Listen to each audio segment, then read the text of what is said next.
Hi everyone. Thank you so much for joining us today on this discussion of positive parenting strategies and how to manage the stress around the current COVID pandemic. My name is Liz Wicknenko. I'm a licensed marriage and family therapist and also a clinical supervisor at All Health Network, where we provide counseling services for kids, adolescents, adults, and families, mainly throughout Douglas and Arapahoe County. I'm really happy to be here today, and I'm also going to be joined a little bit later on by two of our clinicians, Kara Young and Megan Magel, who are going to bring some perspective and some tips around managing parenting in a time of high stress and hopefully getting the best outcomes with our kids. I also have two young kids myself. I have a 5-year-old and a 3-year-old, so this topic is near and dear to my heart, especially right now. And I get many opportunities every single day to practice different parenting skills with my own kids and trying to manage my own stress in this time as well. So I think that's important to note. I think we can all agree, and we've probably all experienced many times as parents, that our own stress levels impact our parenting and our ability to respond to our kids and the way that we do respond. So there are times when if I'm having a good day, if I got enough sleep the night before, if I'm not stressed out about anything, all my bills are paid, things are going well, right? I'm able to respond to my kids in a mostly patient, positive way. They might have sort of the run-of-the-mill meltdowns or not complying with something I want them to do, and I'm able to have a little bit of patience around that, hopefully. Or the chances are much higher, let's put it that way, right? Sometimes we feel great about the way that we responded to our kids and it went effectively, and we were able to kind of have positive outcomes for both ourselves as parents and our kids. And then on the flip side of it, when things are pretty stressful in your life as a parent, as they are right now for a lot of people, it impacts our mood. So, I feel like in general we tend to be more irritable or angry, more impatient with our kids, and just have a difficult time with their behavior when we ourselves are pretty stressed out. And the other thing that's important to note about this is what I like to call self-regulation before co-regulation. So co-regulation means this is what we're doing with our kids all the time, helping them learn to manage their emotions themselves. When kids are really small, they don't know how to manage their emotions themselves. Sometimes they cry and they can't calm down without help. They can't put words to how they're feeling without some assistance a lot of the time. And that's all called co-regulation. So we are helping them build those skills of managing their emotions and being able to ask for things in an appropriate way, manage their behaviors so that it's more kind of conducive to what's going to help them in the long run when they're in school and in other settings. That's all co-regulation. And we can't teach what we don't know, right? So if we are going to be able to effectively co-regulate our kids and help them learn how to do that themselves, we have to be able to self-regulate. We have to be able to learn what works for ourselves and manage our own stress levels. Right now, because of the COVID situation, families are really experiencing pretty unprecedented levels of stress and strain and change, which can be difficult for all of us to manage. So everything from feeling overwhelmed, being pulled in different directions, trying to manage working from home while monitoring and caring for our kids, figuring out homeschooling for kids who are old enough and school-aged, that anxiety and fear about the future, about safety, financial insecurity, all of these things, right, that parents and families are reporting feeling right now. This is all adding to our normal levels of stress and strain and the difficulty that already exists when it comes to raising small children. So we know that this is a time where we really have to be diligent about how are we caring for ourselves to the extent that we can to manage this situation over which we have no control. So let's talk about stress management. At the core of stress management is kind of our physical well-being. So we think about the pillars of wellness, which are sleep, nutrition, and exercise. Sometimes it feels like beating a dead horse when I talk about this topic because I think everyone is aware of these things, but I don't want to undercut the importance of them. How much sleep we're getting, making sure that we're moving our bodies to get, that physiological outlet for the stress that we hold in our bodies. And nutrition. What are we feeding ourselves? How are we getting the nutrients that we need to be able for our bodies to function in an effective way? All of those things are really important right now. One tip that can be really helpful right now is sticking to a routine.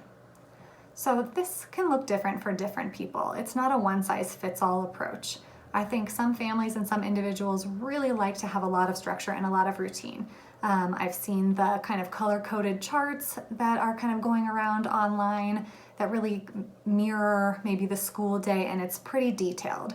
Like, this is when we're doing each part of our day. That is so helpful for many families to have it laid out that much. For other families and other individuals, they don't operate that way. That's too structured. We need a little bit more flexibility. So I think finding where you fall in that continuum, and if you're someone where having too much routine just feels overwhelming to you, figuring out what are the kind of benchmarks. How much sleep do you need a night? What time do you eat your meals? What time do your family, do your kids eat meals? When is bedtime?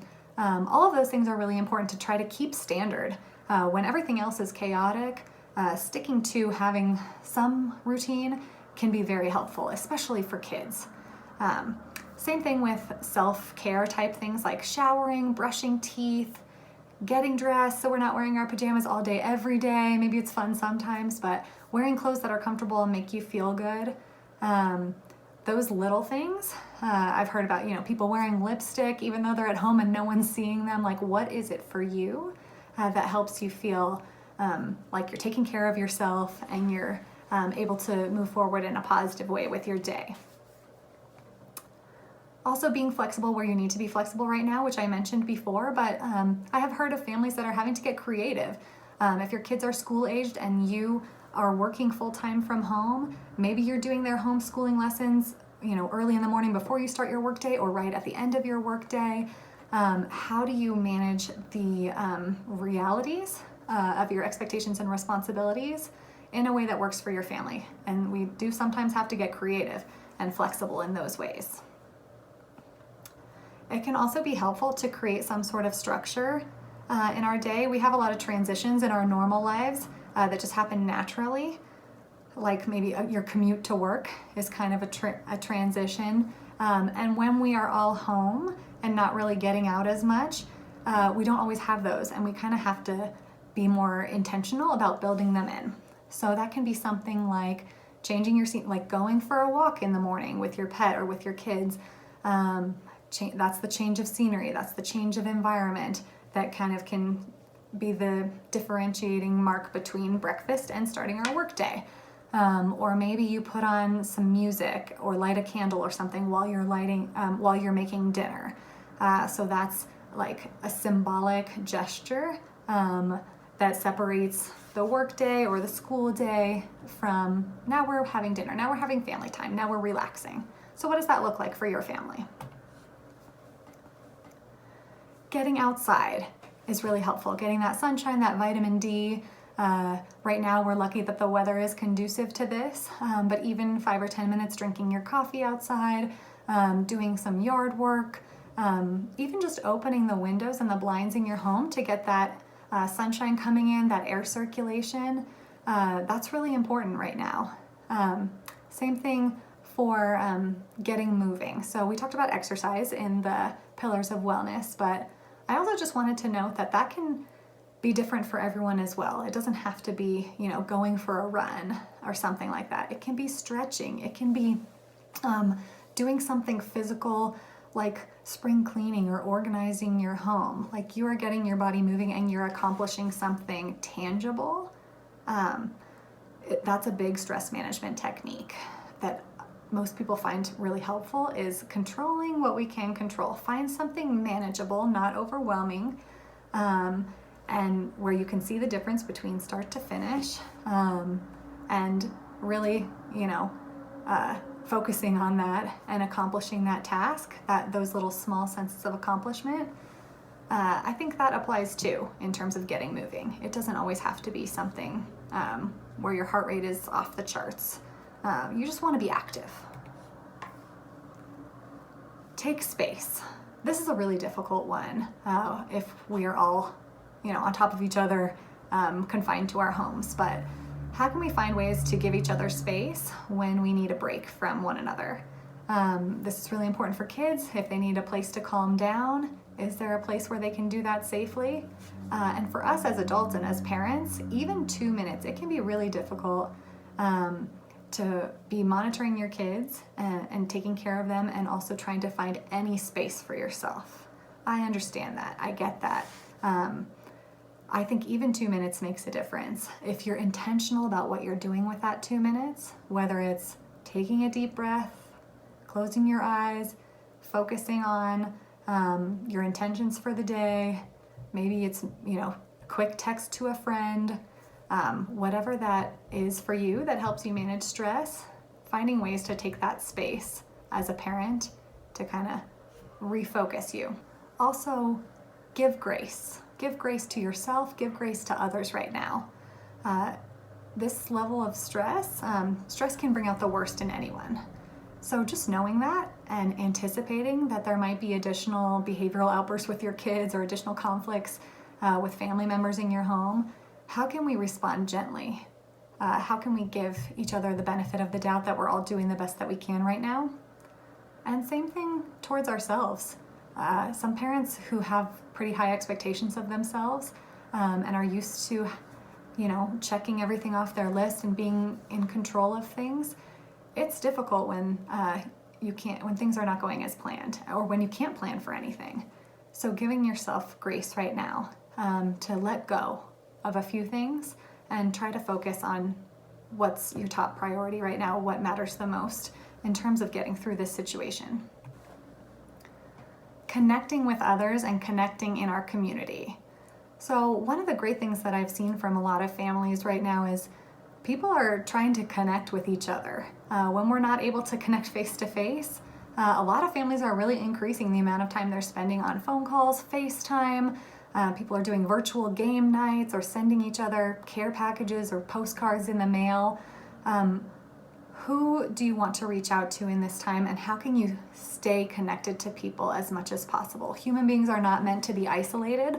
One of the places where we find the most comfort is just feeling understood by each other, and keeping that connection open can be really important to help us manage this time. And asking for help if you need it.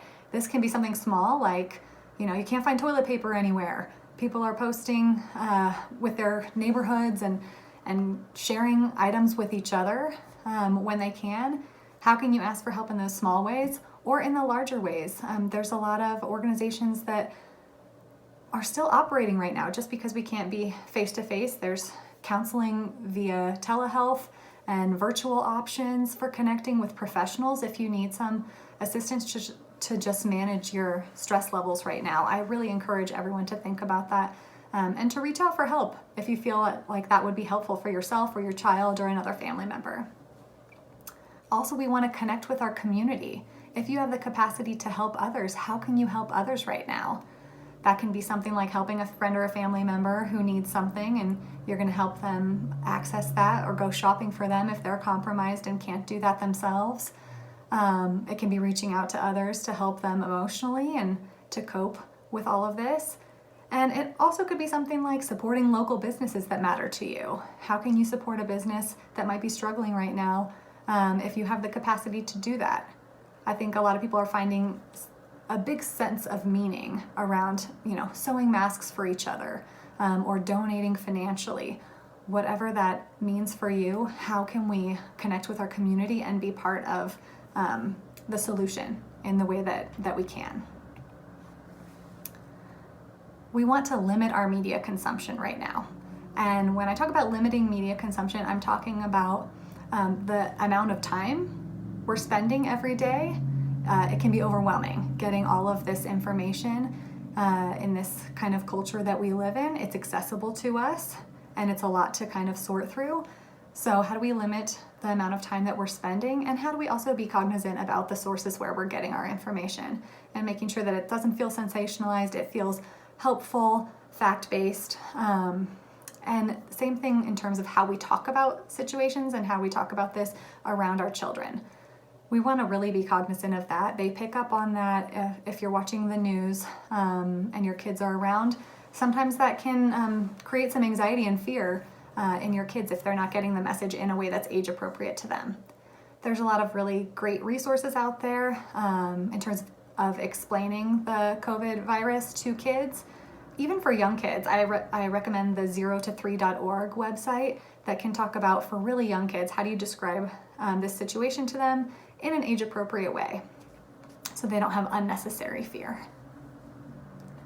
Lastly, I want to have us all remind ourselves this is temporary.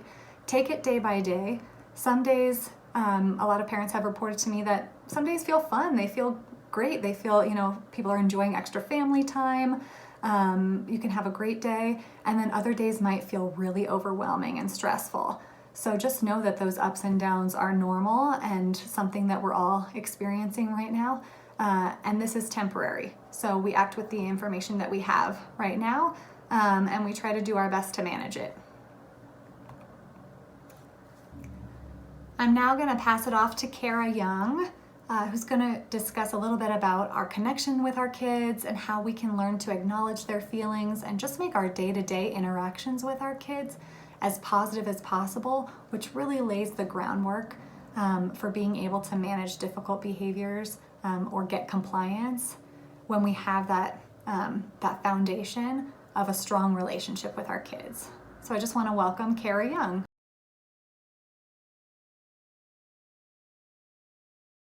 Hi, my name is Kara Young, and I'm a child and family therapist with All Health Network. And I'd like to talk to you a little bit more about some positive parenting tips. The first one being how to deal with kids' big emotions.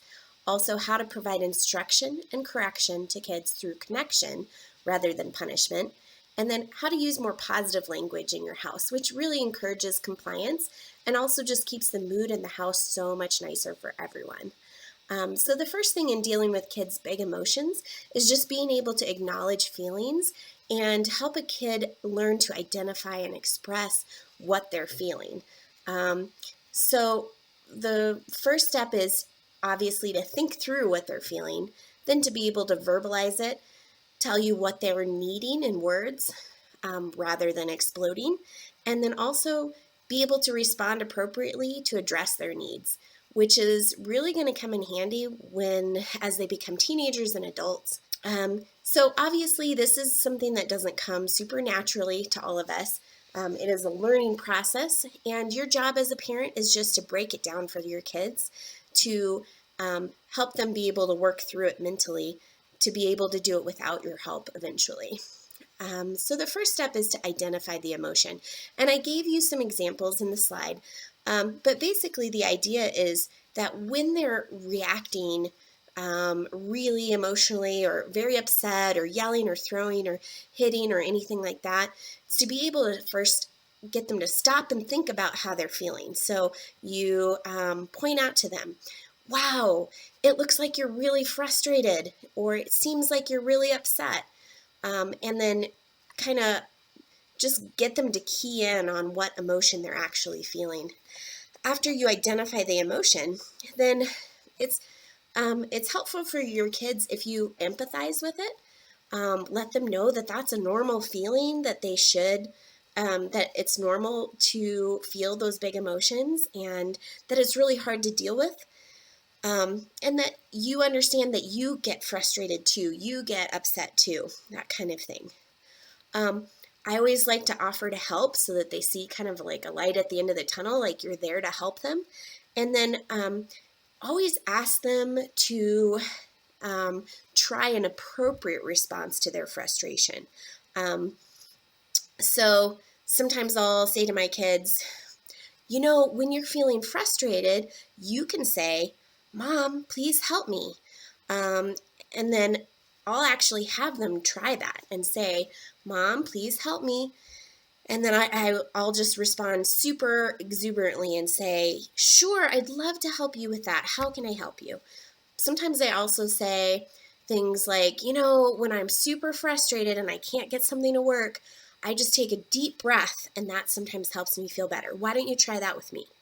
Those kinds of things can help them try it again the right way so that they feel better, they feel like something's going to work for them, and that you're supporting them in dealing with that. So another thing I want to talk about is providing instruction and correction to kids through connection rather than punishment. And a lot of the time as parents, we really feel like we are constantly giving instruction and constantly having to like correct things. We say no all the time. It's very negative. And sometimes that can even get discouraging for us as parents, but it certainly gets discouraging for kids as well. So connecting, being really connected to our kids can really help with that, help them to be able to handle a lot more correction. So I like to say a term to my parents often, which is connection before correction. So feeling like you're connected to your kids, helping your kids feel connected to you is really, really important. You don't want to just connect during times of correction, but throughout the day, really thinking about doing it in intentional times. It's really important, especially like the first time you see them in the morning when they come down for breakfast or when you wake them up, to make sure that you connect with them, that they know that you love them, that you're telling them how much you care for them and how much you think that they're a good kid. Another important time is obviously when they leave or when you leave to go to work or they leave to go to school. Just looking them in the eyes and telling them how much you love them, that you'll miss them, that you'll think about them when they're gone, that you hope that they do a good job today at school and that they listen to instruction and do the right thing, that kind of thing. Anytime that they do something good, you want to make sure that you slow down, you pause, and you tell them, wow, you did such a great job. I'm so proud of you. And little things like that can make a big difference, make it more meaningful when you say those things after, you've just given them some kind of correction as well.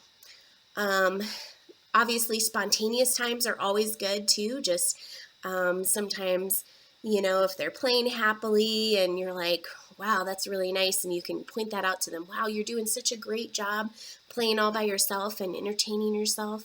You can also just randomly ask them stuff like, do you know how much I love you? Or did you know that you're my favorite kid?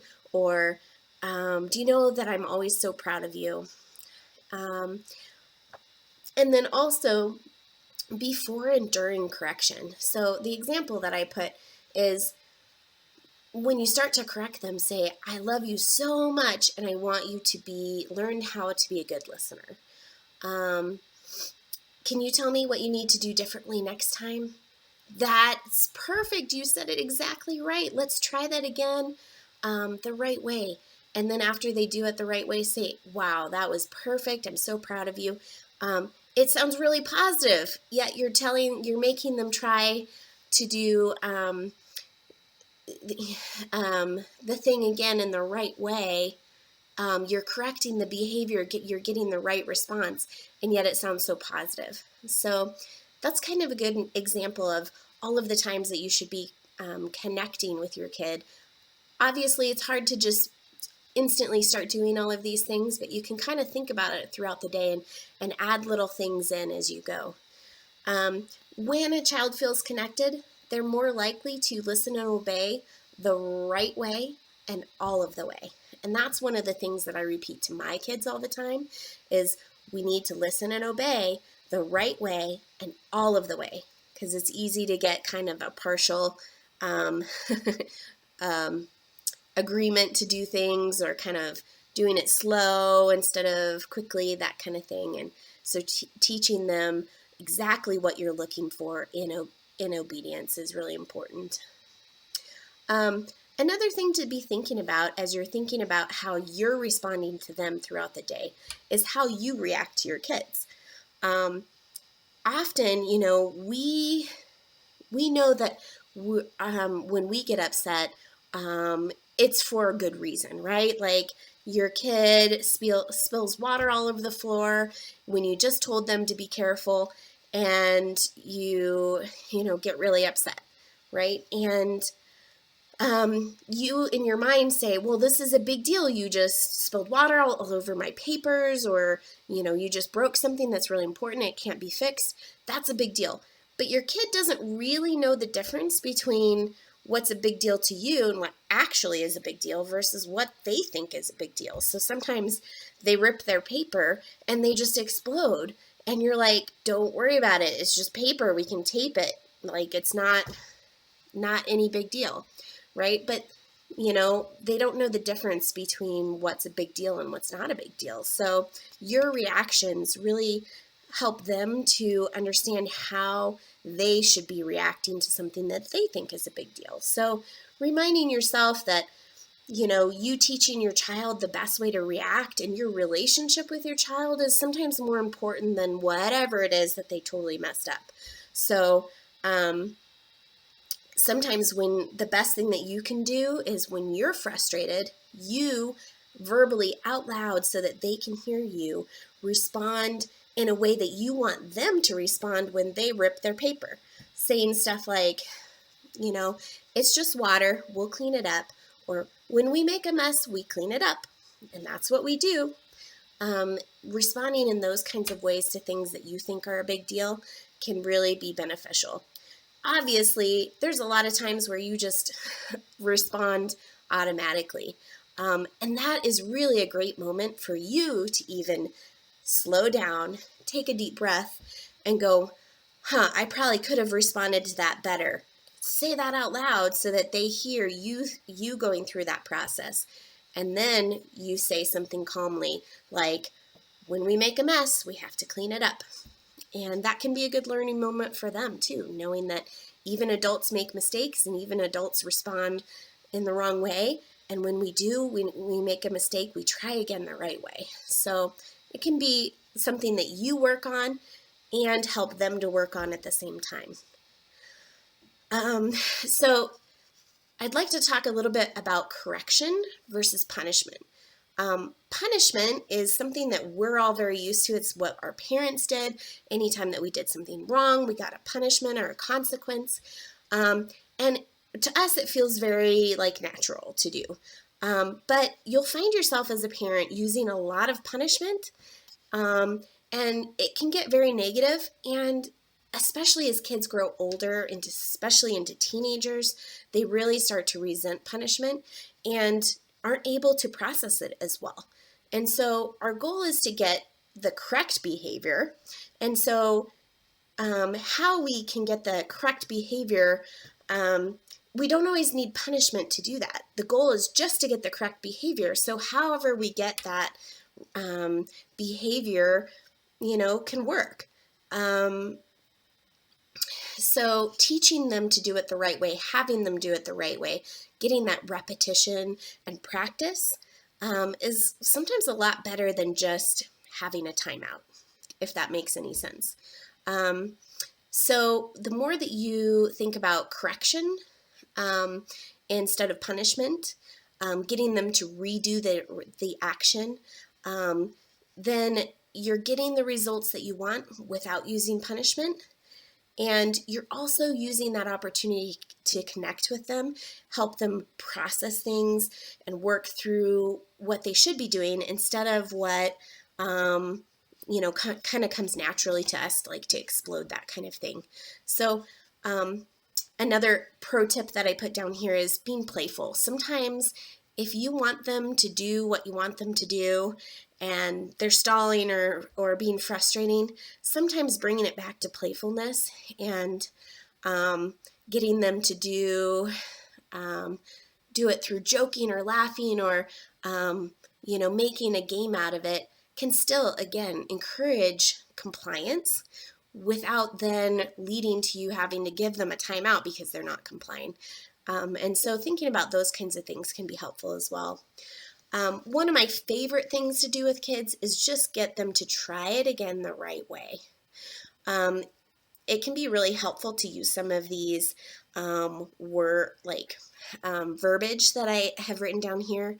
So I'll say things to my kids all the time like, oops, that's not the right way. We need to use an inside voice. Can you try it again in an inside voice? Other helpful key phrases are, oh, make sure to use kind hands, or please ask me questions the right way. Make sure that we always say please or always say excuse me. We need to make sure that we always ask before we take something. And keeping our bodies to ourselves is another one. So I often say, let's try again the right way. Sometimes I'll even say, let's do it again together. Show me how you can do blah, blah, blah. So after they do it the right way, then you reward them and praise them as if they had just done it the right way the first time. And that gets them in the habit of doing things the right way the first time. So hopefully they start doing it the right way the first time instead of you having to remind them how to do it again or punish them for not doing it the right way. So again, it's just encouraging compliance and getting them to practice the skills the right way so that you don't have to use punishment and you don't have to constantly have that battle. Another key pro tip is using positive language. We often will find ourselves saying no constantly, saying stop that constantly, those kinds of things. And if you think about ways that you can say things in a more positive way, instead of saying no, be able to say yes, but in a way that actually still gets you what you want. For example, instead of saying, stop yelling, right? You can say, oh, please use your inside voice. Or instead of saying, don't hit, you can say, oh, we always use gentle hands. Try it again with kind hands, those kinds of things. There's a lot more examples on the sheet. But again, the point is instead of saying no and stop and don't, you're trying to tell them what they should do instead of what they shouldn't do. So saying, please try to do whatever instead. And another way I like to say it is you saying yes without being a pushover. So a big part of saying yes more often is acknowledging their request. Again, just like I said earlier, kids don't understand the difference between a really big deal for them and an actual really big deal. So for them, they think whatever it is that they're needing is something that they desperately need. And so those feelings are like super intense and they think it's very, very important. But getting a piece of candy right now is really not that important in the grand scheme of life. But as a kid, they don't know the difference between those things. So being able to acknowledge their request as if it is a big deal, acknowledge that it is a big deal to them, helps them to understand that you're not just like brushing off their request, that you're, understanding that it's important to them. And then it also helps to encourage dialogue, right? Being able to talk about what it is that they are wanting, and then help them to think through and understand cause and effect and what they're requesting and what is the right answer, even if that answer is no. So together, you and your kid can explore and better understand what it is that they're asking for. So some examples of that are, your kid really wants something like a piece of candy or a treat or whatever. Again, instead of saying no to every time they request something, you can say, yes, you can totally have that candy that you got from church today. Let's put it up here on top of the refrigerator. And when do you think would be a good time for you to eat this candy? Maybe after lunch or after you finish cleaning up your room. When do you think would be a good time to do that? We can't eat it right before lunch. So that's not an option, but you can help me come up with a better option. and then you can get your candy. So you're saying yes to their request of a candy, but you're putting it within the parameters of something that you're okay with, and getting them to do what they need to do first. So another example is, if your kid says, Mom, I really want to go to my friend's house today. You have to go home and get dinner and it's not a good time, right? And so you say, yeah, I really think that would be great. I'd love it if you could hang out with your friend, right? And you're acknowledging that request, and talking about it with them. And then you help them to understand, okay, so right now is not a good time because we have to get home and eat dinner. Do you think that it would be a good idea to invite them on the weekend? What would you like to do with them when we invite them on the weekend? Get them to talk about it, think about it, and again, you're still saying yes, but you're putting it within the parameters of something that you're okay with. So there's a bunch more examples, but again, the idea is to not just automatically say no. It's to say, oh, I like that idea. That's interesting. Let's talk about that, and kind of get them to help you have a dialogue about it and what is the right time or space to do what it is that they want to do. And when you use a lot of these things, again, these aren't natural things for you to just, they don't just naturally come out of your mouth. I am a child and family therapist, and I constantly catch myself, saying things in not the nicest tone, that kind of thing. I often have to tell or try again with myself and say, let me try that again. Let's try it this way or whatever, and really practice it with myself. But I think that you'll find as you do these things that you start to really get the hang of it, and you'll notice that your kids are just a little bit happier and more positive, and that the mood in your house really gets to be more positive as well. So thank you for your time. I hope that these tips and techniques are something that you can use yourself and start practicing in your home. Thanks.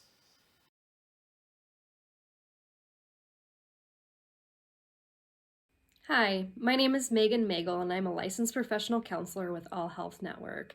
And I'm excited to talk to you today about how then do we provide correction for our kids when they are really upset, maybe when we're starting to feel upset. How do we do that in a way where we're able to help them with calming down, provide effective interventions, and remain calm ourselves?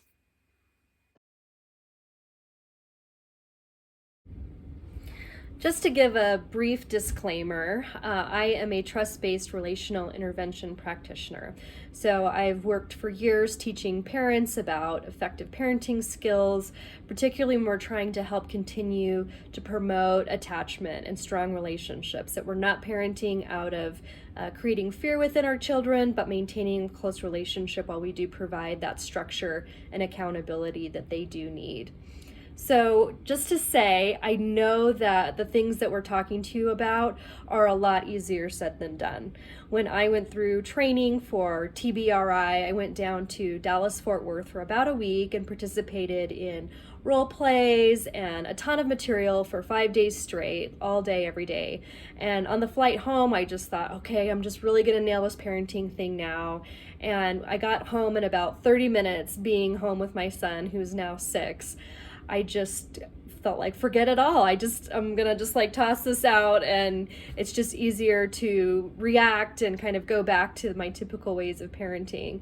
But over the years, I've been practicing more and more how to implement this method, and some of the different things we're going to talk about today, which I think can be really beneficial, especially being able to attend to kids when they're really upset and when we're starting to feel like we're upset as well. One of the most helpful ways that I've seen to navigate how to correct a child in the most effective way is looking at the levels of response, which is a part of the trust-based relational intervention model, TBRI. And the levels of response give us an idea of what is going to be the most effective way for us to engage our kids when they're acting out without putting in more intensity than the situation warrants. So, for example, if we have a child who is being disrespectful and mouthy, that maybe our first instinct is to lash out and to yell at them, to provide a consequence, to take something away. And that is going to quickly escalate the situation, as opposed to using the levels of response and helping us to determine what is the appropriate amount of interaction, of correcting that would be most beneficial in the situation right now. So the first level in the levels of response is called playful engagement. And what this means is that the child, again, in the example, is maybe being disrespectful in the way that they're asking you for something. Maybe they're being entitled. And so what you could do with a playful engagement response is to say, you know what, that's just not the way you talk to me. So what's a different way you could ask me that? Or, wow, that's a really interesting way to ask me that question. Do you think you could maybe try that again? So it's kind of a way for us to show them that we're not mad at the situation, that we don't need to come in with that kind of intensity, but that we're just kind of figuring out how can we do this a different way. And we're not necessarily being silly and acting like it's not a big deal and being playful, but we are just coming at them, providing that structure and accountability in a way that's non-threatening. TBRI talks quite a bit about the concept of play disarming fear. And what that means is that when we can come into a situation and provide that playful redirection, that we're going to get a much better response from our kids because they're not going to get into a defensive mode or feeling like they're not being heard and then trying to become louder so that we hear them. Because a lot of times, I'm sure you've been in a situation, I know I have, where my child does something that frustrates me, something that maybe he's not supposed to do, and then I get upset. And then because I'm upset, then he starts talking louder, and so then I talk louder, and then he starts to cry and throw a fit or becomes more disrespectful, and then I get more upset.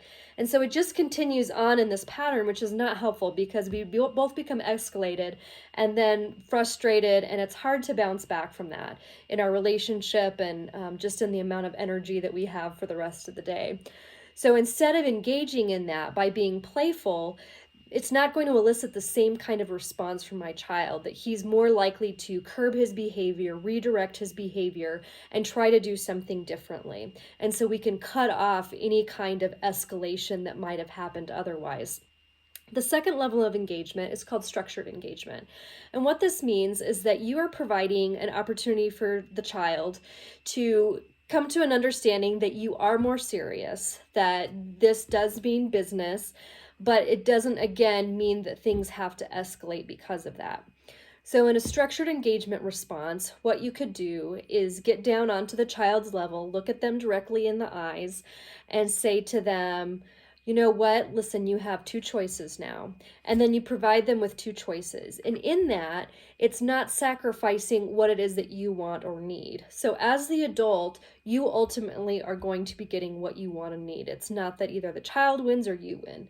The answer is that you win, but you're providing two different ways for the child to maybe accomplish that purpose. So for example, if you're at the park and it's time to leave and the child doesn't want to leave, which is usually what happens when you go to the park, that you give them notice that in 5 minutes it's going to be time to leave. And maybe then they start to react because they don't want to leave the park. And so then you can get down onto their level, again, looking at them in the eye and telling them, all right, so we are going to leave in 5 minutes, but you have two choices. You could either go down the slide again, or you could go down the other play equipment, or go onto the swings for 5 minutes. Which one do you want? And so in this situation, you're giving the child the opportunity to be heard, which is what we ultimately all want. All of us as humans want to be heard and know that our needs are important. And so when we're able to communicate to the child that that's what we're about, that we want them to be enjoying themselves, that we're not just in this to create difficult situations for them, that then they can feel heard and more likely to come to us and be interested in what it is that we have to say. We've seen a lot of parenting styles where parents maybe say, like, just do what I say, don't ask any questions. Maybe that was the way that we're brought up. And so this model challenges that, to just say, maybe we shouldn't just tell kids to do that because we said so, but for them to be able to see that there's this reciprocal relationship between us and that we are in this together. So that way we can continue to have that emotional connection with our children. Well, they may feel more comfortable coming to us and talking to us because they are having that healthy dynamic with us. Another strategy in the structured engagement level is taking a look at what's called a redo. And what this means is that we want the child to have practice doing the behavior that we're wanting from them. So if the child is being mouthy, they don't want to brush their teeth, they're starting to throw a fit, we're at the stage, they're not throwing a fit yet, but we are seeing them being mouthy. And so again, we get down on their level and we're looking them in the eye and we're having more of a structured tone. And one of the things that we can do, offering choices is one of them. And another thing is, let's try this again. Maybe we should do a redo. And what this is asking the child, and you can do this yourself with them, to go back to when the situation turned crabby and when things started to go downhill, and then trying it again in a different way. And you can coach the child along with saying, like, okay, so now you'd say, okay, let's go brush our teeth, or time to brush our teeth, something. So that way the child can practice repeating after you or coming up with their own way of being compliant. And the helpful thing about this is that then they are learning within their own bodies how to respond in a more appropriate way, so that in the future they're going to be more likely to have a better response to you when you're asking them to do something. And so we're going to keep talking, as I said, about regulation and what that means for the child, because you're wanting to catch them in this place where they still have that control, that they haven't started throwing a fit, that they're still listening and still able to pay attention, to where you can ask them to try something again and they can have the wherewithal to do that. Obviously, know that if a child is starting to cry or is screaming, that they're not going to be able to stop that behavior and try something else. But while they still are in that little window of being able to respond in a different way, this is a slightly playful way, but also very helpful way of teaching them how to do something differently. And kids like to do this because it feels a little bit like play to them, a little bit like pretend if you're going back and starting the situation over. And so I've seen that a lot of kids have been compliant with redos and really do enjoy doing them and are willing to give it a shot. The third level of engagement is calming engagement. And this is understanding that children are getting to a place where they're becoming dysregulated, which means that we're seeing behaviors like screaming, throwing things, yelling, crying, that kind of thing, that they're struggling with being able to regulate themselves, to be able to calm themselves down. And so we know that some kids are not able to calm themselves down very well, and all kids are different, right? So there are some kids who are going to need you to help step in and provide some of that regulation with them. And that can be hard to do if we're really upset ourselves, right? That we're not going to be able to be a calming force to help our child calm down. But the goal is, again, for us to stay in a regulated state so that way we can step in and help our child with calming down.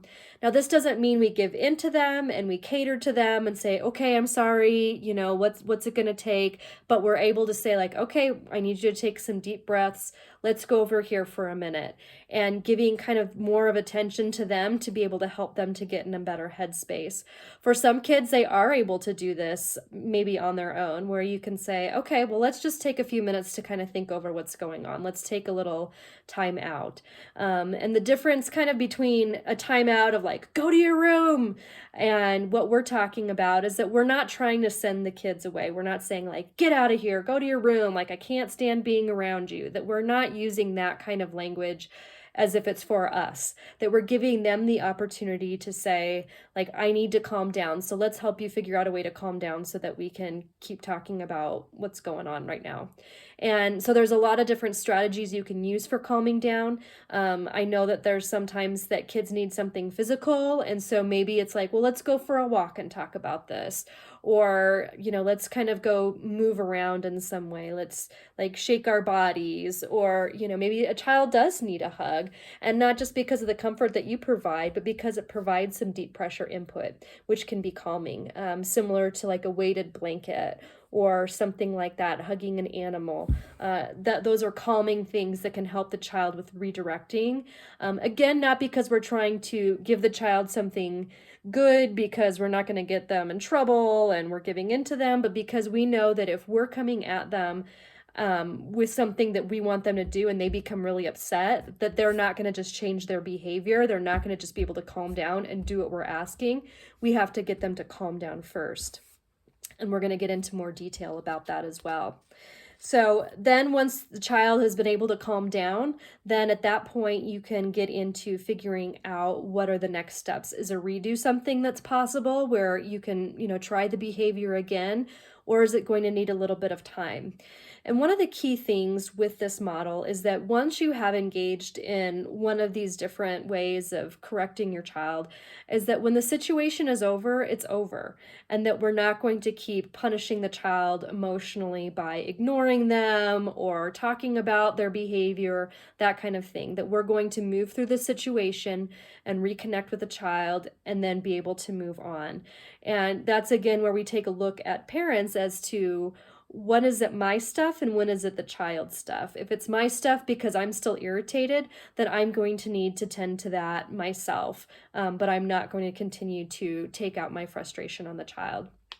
And the last level of engagement before we move on to talking a little bit more about regulation is called protective engagement. And this has to do when a child is becoming violent or aggressive, that at that point we are really focusing in on the regulation piece because they are not able to calm themselves down maybe at all. And that we really do need to keep in safety as a factor. So if it's not a safe situation for you to be around the child, my recommendation is to be as close as you can while being safe. So if that means that they're in their room and you're on the other side of the door continuing to talk to them in a structured but calm voice, kind of coaching them through calming down, or if you can be with them in the room, which is the preferred choice, obviously, to be able to help them with calming down to reduce that level of anxiety and distress that's leading them to that kind of outbreak.